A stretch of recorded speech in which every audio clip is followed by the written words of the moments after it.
Good morning YouTube, welcome back to my channel. Today's video, despite being outside, we are going to be going into the greenhouse to do a Nepenthes tour. It has been a much requested tour, but I'm just out here getting a breath of cool air. It's about 8 in the morning, maybe just after, and I'm still waking up, but I want to get this done before the sun hits the greenhouse. You can see from right up there, the sun's already starting to hit these trees. So let's go in and have a greenhouse tour, or a Nepenthes tour. All right, into the greenhouse we go. So I will say these plants obviously aren't normally down here and moved around. So where you see the plants is not actually necessarily where it's growing, but I just wanted to be able to easily get to them. And I missed one hanging up here on the roof, so I'm gonna bring down another one. And I'll put it right there, and then we can get started. So I want to try to show you guys everything. I can't use a tripod today, there's just too much to look at, but we're going to start with just a species, and we'll go through the highland and the lowland. Greenhouse is a little bit of a mess these days, doing lots and lots of repotting, being it springtime, but I brought everything out and it's just sort of on these tables here, and let's get going right through it right now. Here is my Tataliensis. It's doing quite well. New little pictures just opening up there. My Lowii is right behind it. A good little picture in there. A nice big leaf jump there, and this will be a good picture. It's just digging into the moss beside the edge of the pot. Copelandii is just opening its newest picture. Big leaf jumps on this guy. Moliuensis. He's doing quite well. He's always such a nice red color. And the newest pictures are getting a little bit bigger. Jacquelinias, there's a red one and a green pictured one in here. The green one's about to open a picture. I actually lost all the pictures for the winter, just not enough light for it, I guess. And then I have my Macrophylla. I would have showed you guys some pictures of this leaf damage here when it was turning yellow. And I guess it was just from too much light, but I'm not sure. Anyways, I moved it away from under the lights and just hung it up, and it's stopped whatever it was doing there. I've also been experimenting with just some little antibacterial systemics there, and seeing if I can make sure whatever this bacterial thing was, or if it was bacterial, didn't spread. It looks like the newest leaves are coming out nice and clean, so that's good. Catastrophe avoided there. What is this? This is my Cercelia. No pictures. It's one of my few that has no pictures right now, but big leaf jumps on it. Picture starting to go there. And yeah, it's going to be a nice plant this year. Good sized leaves on it. What you'll notice, well, what you won't notice, but some of these plants are hanging. And this time of year, as the sun starts to really penetrate through and hit the greenhouse, I have to do some adjusting on plants. When I look at, for example, the Lowii, he's hanging. He's doing wonderful under the light there. But the Cercelia is starting to go a little bit red. And as we go through, some of them are very, very red. And those ones are going to have to come down soon, because it's going to be too much light for them for the summertime. What's this guy here? I'm going to just call this Hammy. Here's my Hammy. And nice little pictures. He's doing actually really well. Diania has the bigger pictures in the moss here. This tray I just pulled out from where it was normally sitting. You can see a big picture down there. Another one in there. And we'll come right to the front here. Pulchara. A few little pictures. And got here Peltata. There is some pictures on it. Nothing too impressive at this point. And my Sergioensis, again, same sort of thing. He's got some pictures on it. Really doesn't take much light. He goes really blotchy, really fast and light. Leonardoi, his nicest picture sits like on the moss here, and every time I move the pot, if I have to, it falls off. But Leonardoi is there. Ovata, that is the nicest picture it has produced. Aristolochoides, facing the wrong direction. But starting to do something now. Like I see a leaf jump at least, so that's good. Robcantleyi. Again, you can see the red starting in the leaves. Not a plant that's going to be able to hang up all summer. He's going to have to come down. All the plants that aren't under lights, usually I try to hang them as high as I can in the winter. But by the time summer hits, all those hanging plants are down like in shaded areas because they just can't handle all the light. This is Densiflora.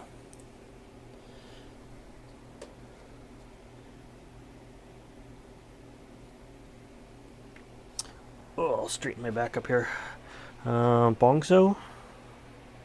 Looking very nice. That's not even the latest picture.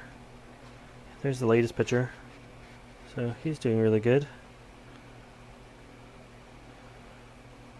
Very, very nice. Go back down. This one was supposed to be Ramaspina, but it is a hybrid, probably with McFarlaneyi. Here is a perfect example of two plants and then their different light needs. This is McFarlaneyi. It has got no pictures right now. I think it was too dark in the wintertime for it. Notice the color of the leaves. It's hanging up in the bright sun. This is Burbigii, hanging right next to it. And look at how the leaves have gone already this year. There's a green leaf under the red leaf. You can see because it's sheltered by the red leaf, but the newest growth and even the older growth, when the new growth is in the sun, it's really nice and quite a clean red. When the old growth is in the sun, it kind of goes blotchy. But that one will be it's not going to go back up into the light. It's just already too red for my liking. Not necessarily going to hurt the plant at this point, but I don't like it. Here's my intermis. Almost getting to be thinking about doing an upper. You got an intermediate there. This thing only produces one picture at a time. The second this one opens, the back one behind it dies. I don't know why. Lingulata. No ling thing on the lingulatas yet. That's probably my biggest picture, but probably pretty soon. My recently repotted Robcantleyi. One nice picture on it. I removed any of the pictures that were kind of half dried just to make it easier to repot. There's a new picture coming out right there, so that's nice. Platychilla. I think I'm seeing some intermediate types. We have some vining going on now. The nodes are getting further and further apart, so that's good. What else do we have? My Miranda. Everybody's always interested in this thing. It sits there behind the fan and just sort of goes up and around and in front of the air conditioner. And I tried bending it back towards the back of the greenhouse and stuff like that. A few other hybrids are sitting up there as well.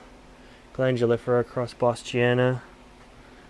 And we'll skip over here. Cephalotus have been moved. Renwartiana, Highland. My Spectabilis, this is from BE. It's done really good, and I cut the main vine last year. Traded some of the cuttings, but kept two for myself, and they're nice little plants now. These two right here are cuttings.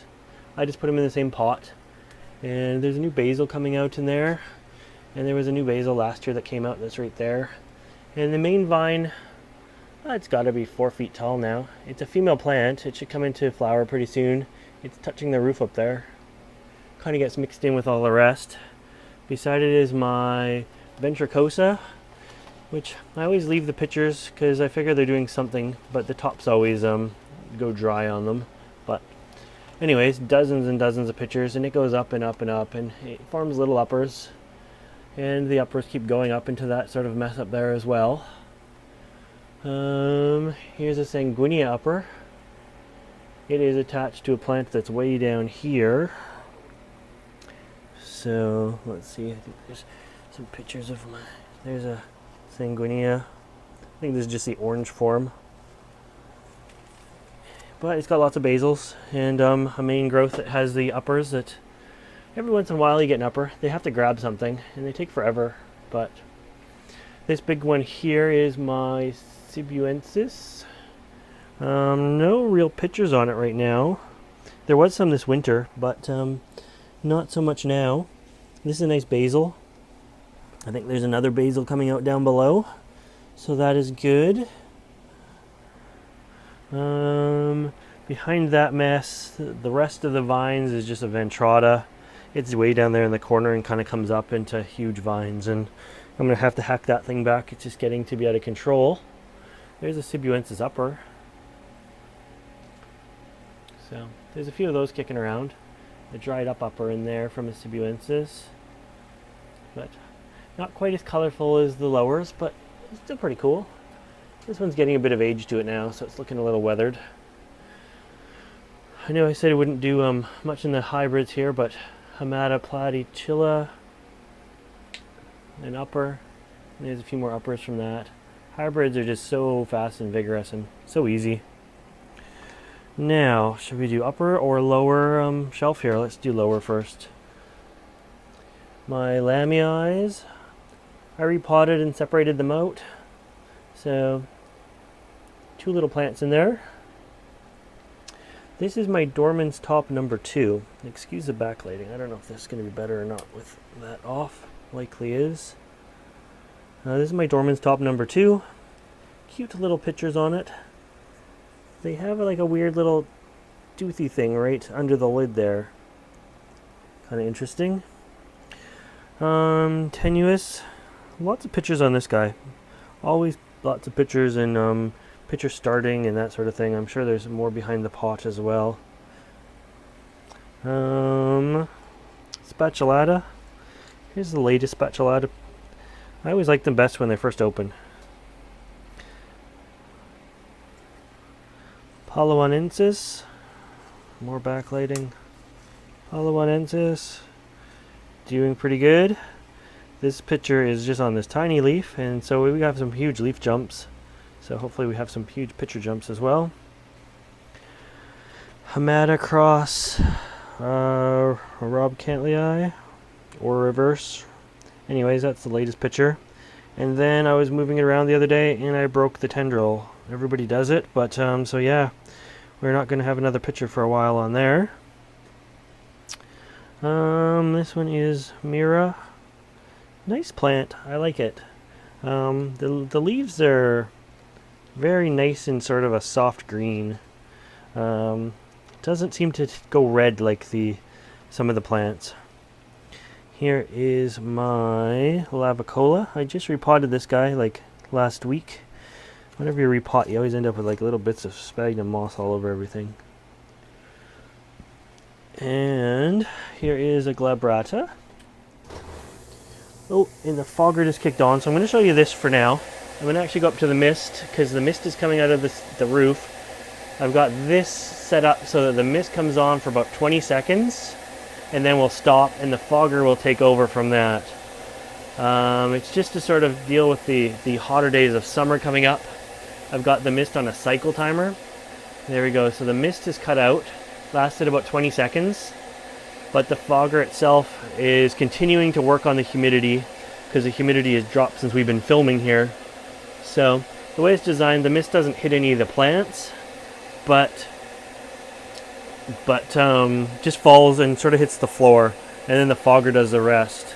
So the difference between mist and fog is mist will eventually get things wet. It'll get the floor wet. If it's in front of a plant, the plant will start to drip pretty easily. And fog is a lot drier. It just works on the humidity itself. But this is probably a good time to take a break. We'll do part 2 of this tour and finish it off. Because I've turned off all the fans for filming, the fogger's, oh, there it goes, it's turned back off, never mind.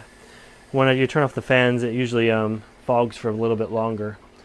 But, so with the cycle timer on the misting system, if the fogger was to say run for 5 minutes straight and couldn't keep up, the mist will cycle itself and turn back on for another 20 seconds to give it a boost, and then the fogger will continue to run. So fogger runs when it needs to 100% of the time, and the misting system up above runs 20 seconds every 5 minutes or so, and that can be adjusted as needed for temperature and stuff like that. But anyways, let's take a break anyways, and we will do a part 2 starting with this Glabrata here.